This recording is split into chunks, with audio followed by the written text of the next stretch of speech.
Hello, Professor. Today I will be talking about the sarcoplasmic reticulum and the role it plays in muscle contraction. So first, I will be talking about the location of the structure. So inside of a skeletal muscle fiber, most of the organelles are packed into spaces between the myofibrils. In the smooth endoplasmic reticulum in the skeletal muscle is called the sarcoplasmic reticulum. This forms a network that wraps around each myofibril.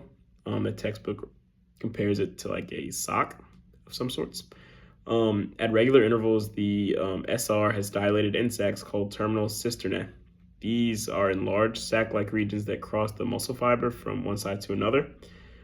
Each terminal cisternae is closely associated with a structure called a transverse tubule, or T-tubule, which is part of the sacrolemma.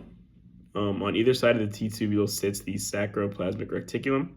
Together, the T-tubule and the two adjacent terminal cisternae form what is called triad.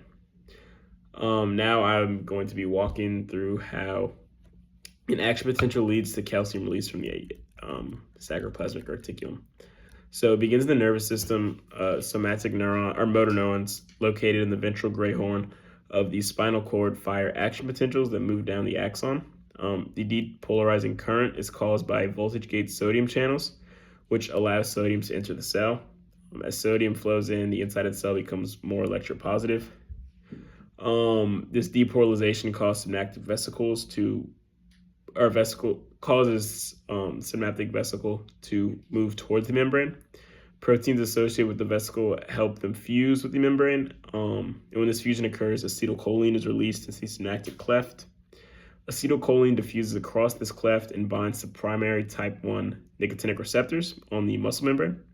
This binding allows sodium to flow in and potassium to flow out, making the membrane more positive.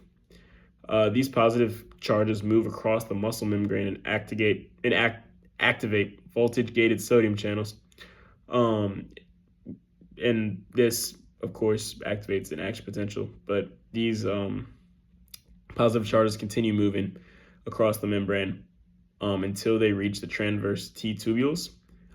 So along the transverse T-tubule membrane are dihydropyridine receptors. I'll be calling them DH receptors on either side of the T-tubule in the sarcoplasmic reticulum.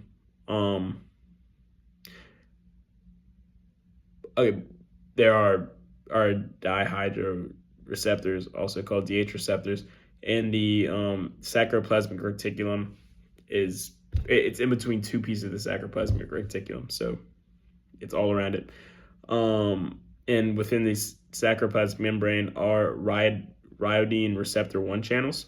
Rhyodine receptor 1 is mechanically coupled to the dihydropyridine receptor. When the positive charges move along the voltage-gated sodium ion channels and reach the T-tubule, the DH receptors is stimulated.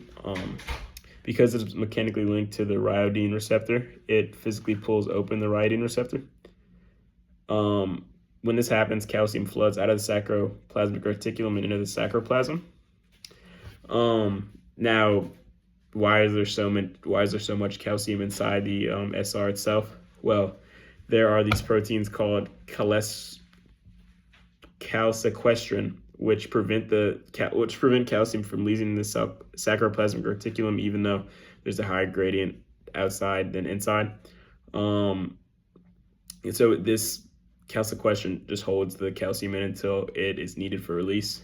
And so once the contraction happens, the calcium obviously has to go back to the sarcoplasmic reticulum. But because the SR is already filled with calcium, calcium must move against the concentration gradient to return, which requires ATP.